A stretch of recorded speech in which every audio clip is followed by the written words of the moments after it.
Welcome everyone to day 55। अभी 10 बज गए हैं। सबसे पहले मैं रीड करता हूँ और वो जो कल पॉडकास्ट में देख रहा था ना, जो मैंने आपको बताया है, काफ़ी ज़्यादा अच्छा लगा मेरे को। वो एक्सपीरियंस ही अपना बता रहे थे, बातचीत करते रहते हैं यार लोग पॉडकास्ट में। एंड अच्छा था, एंगेजिंग टाइप का था, क्योंकि उनकी जो बातें थी ना तो बड़ी अच्छी थी। एंड जो भी मैं सुनता हूँ ना वो मैं लिख लेता हूँ। It is very important to understand कि ये इम्पॉर्टेंट है कि जो भी आप सुन रहे हो अगर काम की चीज़ है तो उसे लिख लो। चलो इसके बारे में बाद में बताता हूँ, अभी पहले रीड स्टार्ट करता हूँ। और हाँ, रीडिंग तो मैं बाहर जाके करूँगा धूप में, एंड उसके बाद आपको बताता हूँ कि इनकी स्टोरी में आगे क्या होता है, क्योंकि भाई ये तो एयरलाइंस में ही बहुत ज़्यादा ही इनकी स्टोरी खिंचते जा रही है इस बुक में। तो भाई मेरे को भी ये पढ़ करना अच्छा नहीं लग रहा था, क्योंकि रिचर्ड ब्रैंसन का पहला बिजनेस था म्यूज़िक लेबल। म्यूज़िक स्टोर से शुरू किए थे, शॉप को बढ़ाए थे, अलग अलग जगह पे शॉप ओपन किए, फिर म्यूज़िक लेबल अपना बनाए, फिर उसमें आर्टिस्ट ढूंढे, बहुत सारे अनसक्सेसफुल रहे, फिर सक्सेसफुल भी रहे, और बड़े लोगों को भी उन्होंने साइन किया। But at last Virgin music label sell कर देते हैं वो। जिस तरह जो एयरलाइन का बिज़नेस है वो आगे बढ़ा सके, और जो भी ब्रिटिश एयरवेज़ की तरफ से टेक्टिक थी, ये सारी चीज़ों को वो टैकल कर सके और कोर्ट में उन्हें सू कर सके।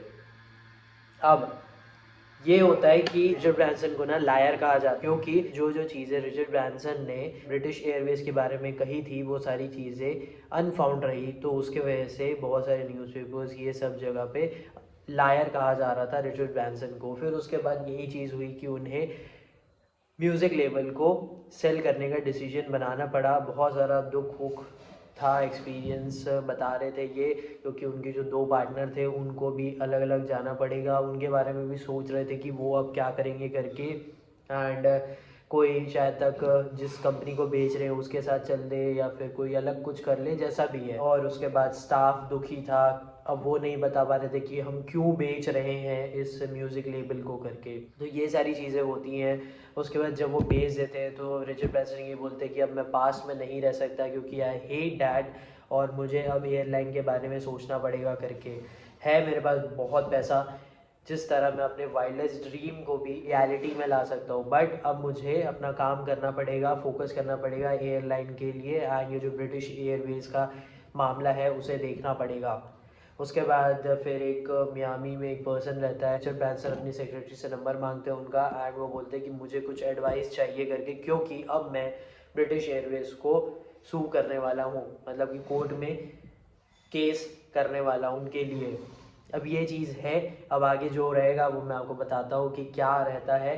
अभी के लिए मैं देखता हूँ कि अब क्या काम करूँगा, क्योंकि रीडिंग मेरी कंप्लीट हो गई है, थोड़ा बहुत और चार्ट मेरे को देखने का है। एंड उसके अलावा मेरे को ना एनालिसिस करनी है, अलग अलग चार्ट्स देखने की, कहाँ कहाँ पे मैं ट्रेड कर सकता हूँ करके। बस ये कि जो मैं स्ट्रैटेजी यूज़ करके ट्राई कर रहा हूँ ना, देखो सिंगल भी करता हूँ, मतलब एक साइड पे बाय करके करता हूँ, या तो फिर दोनों पुट और कॉल को भी बाय करके मैं ट्राई करता हूँ। तो ये दोनों चीज़ें हैं और ये काम की हो जाती हैं। मेरे दिमाग में कुछ कुछ चीज़ें हैं जो मैं ट्रेड करने के टाइम पे मैं ट्राई कर सकता हूँ। अब ये है कि मुझे कहाँ कहाँ पे ट्रेड लेना है। जैसे मैं सिर्फ अभी निफ्टी कर रहा हूँ, तो क्या मैं बैंक निफ्टी भी करूँ अभी, क्या मैं फिर निफ्टी भी करूँ, तो ये सारी चीज़ें हैं। और ये जो इंटरव्यू देखना या फिर कोई भी वीडियो देखना ना, इसमें जो भी आपको एक्सपीरियंस लगता है ना, मतलब जो भी आपको फ़ायदे की चीज़ लगती है ना, वो आप लिख लो।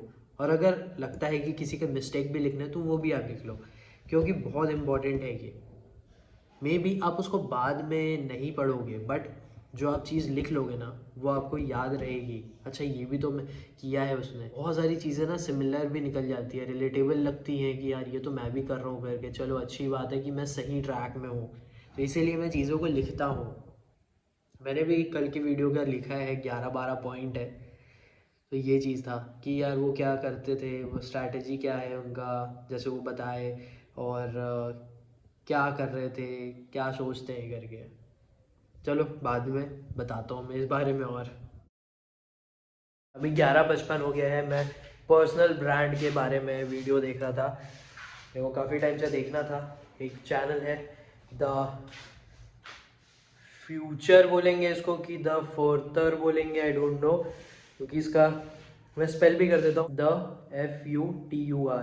अब आप जैसा भी इसको प्रोनाउंस कर सकते हो कर लो। बाकी इनका चैनल है और काफ़ी अच्छा चैनल है, बहुत लोग देखते हैं, सब्सक्राइबर्स भी बहुत हैं एंड लोग पसंद भी करते हैं। आई थिंक लंबे कंटेंट रहते हैं, 40 मिनट के, 50 मिनट के, 1 घंटा का। तो उनका कुछ वीडियो था पर्सनल ब्रांड के बारे में, मेरे को देखना था, तो वही मैं चालू कर दिया देखने के लिए। देखता हूँ कि कितना देखता हूँ मैं एंड जो मुझे बताना था। बड़ी अच्छी आदत है ये, जब आप किसी चीज़ को नोट डाउन करते हो। याद है जब स्कूल में लिख लिख कर याद करते हैं, कॉलेज में लिख लिख कर याद करते हैं, जिस तरह वो चीज़ याद रहे दिमाग में कि हाँ ये भी तो लिखा था, नोट्स बनाते हैं, वैसे ही जब आप कोई इंटरव्यू सुन रहे हो, कोई स्पीच सुन रहे हो, या कहीं सेमिनार में जा रहे हो, या कुछ एक्सपीरियंस गेन करने जा रहे हो कहीं भी, तो आप जो भी छोटी चीज़ भी है ना उसे लिख लो, क्योंकि आपको याद रहेगी कि यार अच्छा ये भी तो हुआ था उस इंसान के साथ। वो एक्सपीरियंस में अपने ये भी बता रहा था कि उसकी ये लर्निंग है, कि उसकी ये लर्निंग है, कि उसकी ये मिस्टेक है, क्या उसने किया है, कैसे उसने इम्प्रूव किया है। क्योंकि एक्सपीरियंस आर वेरी इंपॉर्टेंट। मैंने आपको बोल चुका है कि बायोग्राफीज़ पढ़ोगे तो एक्सपीरियंस मिलेगा, समझ में आएगा, उसकी लाइफ समझ में आएगी, रिलेटेबल लगेगा कि मेरे लाइफ में भी ऐसा कुछ हो रहा है क्या। अगर हो रहा है तो फिर मैं रिलेट कर पा रहा हूँ, अगर नहीं भी हो रहा है ना तो भी एक्सपीरियंस गेन करते हैं। जिस तरह कहीं ना कहीं वो चीज़ अपने काम आएगी। तो वही चीज़ है, पहले ना मेरी भी आदत नहीं थी ये लिख लिख कर रखना। फिर कॉलेज में थोड़ा बहुत था कि हाँ लिख लेते हैं, लिख लिख कर याद करते हैं। उसके बाद अभी जब मैं इंटरव्यूज़ देखता हूँ या फिर पॉडकास्ट देख रहा हूँ, और ट्रेडिंग से रिलेटेड मेनली हो जाता है, या फिर पर्सनल जैसे भी कंटेंट से रिलेटेड हो गया, तो उसमें मैं इसलिए लिखता हूँ क्योंकि अगर एक भी पॉइंट मिल जाता है ना तो मुझे काफ़ी ज़्यादा रिलेटेबल लगता है और समझ में आता है कि अच्छा इसके बारे में मैं ऐसा बोल सकता हूँ, इसके बारे में आपको ऐसा समझा सकता हूँ। तो इसीलिए जो भी मैं कंटेंट बनाता हूँ, जैसा भी मैं समझाता हूँ, वो सब ना मेरा खुद का है एंड मैंने किसी को देखा है, समझा है कि अच्छा वो ये बोल रहा है एंड मेरे से भी तो वो रिलेटेड है करके, तो फिर मैं अपने अकॉर्डिंग समझाता हूँ आपको। मेरे से बाय हार्ट चीज़ें सब लिख के वो होती नहीं है। एंड मैं भी ट्राई करता हूँ चीज़ों को, बट ये है कि मैं हर चीज़ों को लिख लेता हूँ। जैसे कि कल भी मैंने जो पॉडकास्ट देखा है उसमें भी ना कुछ कुछ चीज़ें थी जो मैंने लिख ली, भले ही वो मैंने पहले भी सुनी हुई हैं। जैसे कि आपको रिस्क टू रिवॉर्ड रेशियो अच्छा रखना पड़ेगा, पोजीशन साइजिंग अच्छी रखनी पड़ेगी, मैनेज रखना पड़ेगा, स्टॉप लॉस आपका डिसिप्लिन में होना चाहिए, आपको स्ट्रैटेजी समझनी चाहिए। सब अपना अपना स्ट्रैटेजी रखते हैं, जैसे मैंने पहले भी बोला है। तो वही चीज़ है, सब बोलते हैं वही चीज़, और तुम्हें लिखना है तो तुम लिख लो, क्योंकि वो दिमाग में घुस जाएगा कि यार ये करना है तो ये करना है।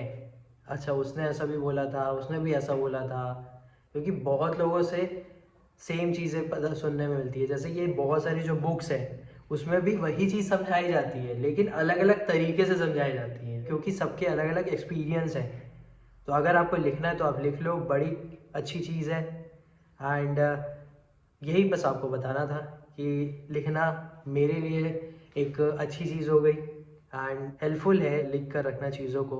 एंड अगर आपको ये ट्राई करना है तो प्लीज़ थम्स अप देना, एंड अगर आप लिखते रहते हो तो आप प्लीज़ बताना कि क्या लगता है आपको, कमेंट ज़रूर करना।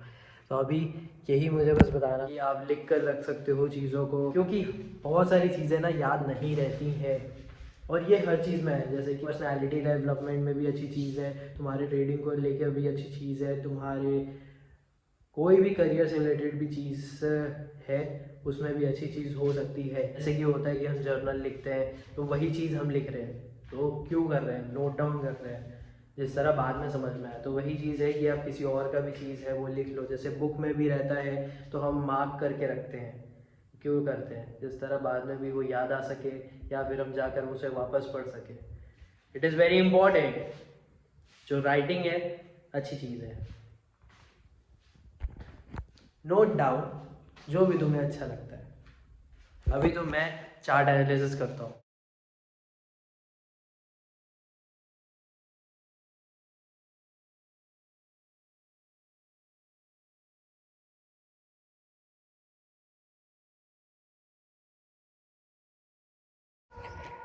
खाना मेरा हो चुका है एंड मैं बस अभी छत में थोड़ा वॉक कर रहा हूँ खाना खाने के बाद पे, और फिर थोड़ा बहुत एडिटिंग करेंगे। एक पॉडकास्ट देख रहा था मैं, कंटेंट से रिलेटेड है, क्योंकि आज मैं सोच रहा हूँ कि कंटेंट रिलेटेड पॉडकास्ट देखो जैसे मैंने आपको बताया है ना कि लिखना बहुत इम्पोर्टेंट है, तो मैं क्या करता हूँ ना आजकल, मैं ऐसा लर्निंग वाला पॉडकास्ट नहीं देखता। मैं लोगों की जो बातचीत वाला जो पॉडकास्ट है ना, कि उन्होंने क्या किया है, क्या करते हैं करके, वो मैं ज़्यादातर प्रेफर करता हूँ, क्योंकि एक्सपीरियंस मैटर द मोस्ट।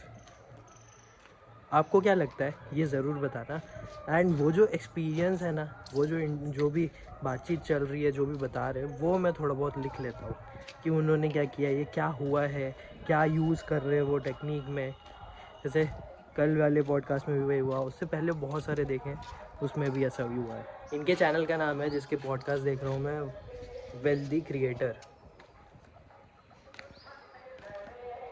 तो उसका टाइटल भी वैसा ही है, how he made 10K month with small amount of followers और सब्सक्राइबर समथिंग।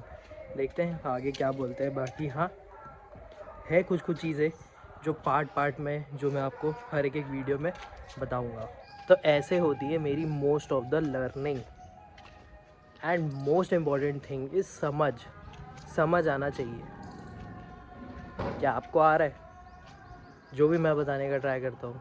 अगर आ रहा है, चैनल को सब्सक्राइब करना और कनेक्ट रहना। 5 बज चुके हैं, स्टार्ट करता हूँ मैं अपने वॉक के साथ। आज बैक का एक्सरसाइज है, उसके बाद प्लैंक करेंगे। एंड आई होप आपने यहाँ तक वीडियो देख लिया है। डन विथ माई वॉक, जाता हूँ, वर्कआउट करता हूँ।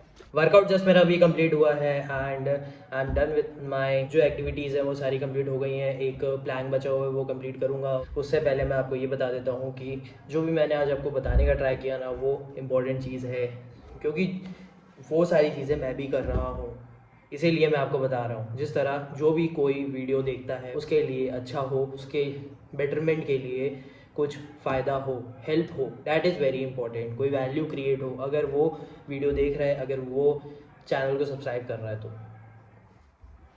मेरा एम है कि मैं बेटर बनूं, और मुझे देखकर अगर कोई बन सकता है तो वो भी बने। और अगर किसी को कमेंट करके बताना रहता है तो वो भी बता सकता है, क्योंकि एडवाइस है, ओपिनियन है, ये मैं सुन लेता हूँ। क्योंकि सबके अलग अलग व्यूज़ होते हैं, एक्सपीरियंस होते हैं एंड तरीके होते हैं। तो it is very important to understand that, और उससे समझने का, उसको नोट डाउन करने का अगर लिखना है तो, क्योंकि कुछ बातें होती हैं जो अच्छी लगती हैं और वो लिखने का लगता है।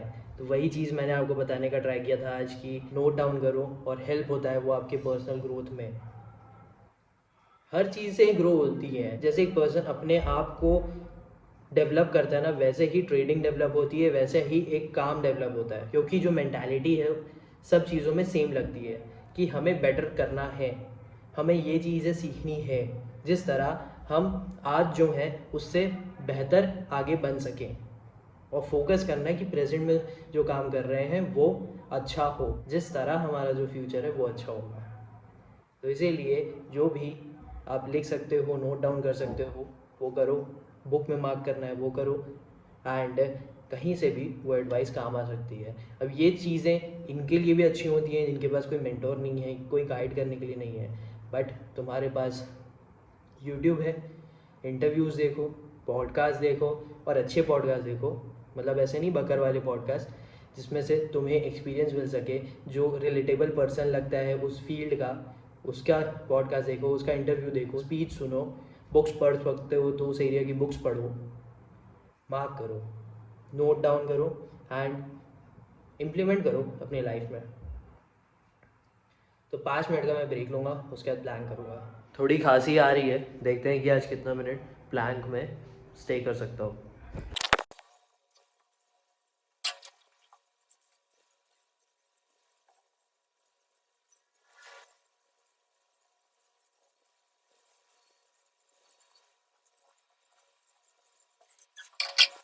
एक मिनट 41 सेकेंड्स, 48 मिनी सेकेंड्स। ठीक है, कल भी इतना ही था। तो आज क्योंकि खांसी भी आ रही है और थोड़ी सी सर्दी टाइप लग रहा है, लेकिन वैसा है नहीं, बट ठीक है। 1 मिनट 30-40 सेकेंड में स्टे कर ले रहा हूँ, तो कोई गम नहीं है, ठीक चल रहा है। मेरे हिसाब से ठीक ही चल रहा है, कोई सही चीज़ नहीं है। बट मेरे को बढ़ाना है, जो भी मेरा हाईएस्ट है 2 minute 16 second, I think 2 minute 16 second ही मेरा हाईएस्ट है, उसे ब्रेक करना है। वो देखते हैं कि क्या होता है। और अच्छी बात है कि प्लैंक अच्छे से हो रहा है एंड कोई दिन स्किप नहीं जा रहा है। अब आपसे मिलेंगे डे 56 को एंड आई होप कि आपको समझ में आया होगा जो भी मैं बताने का ट्राई करता हूँ और आप इस चैनल के साथ कनेक्ट हो। अब मिलते हैं आपसे कल। Thank you for watching.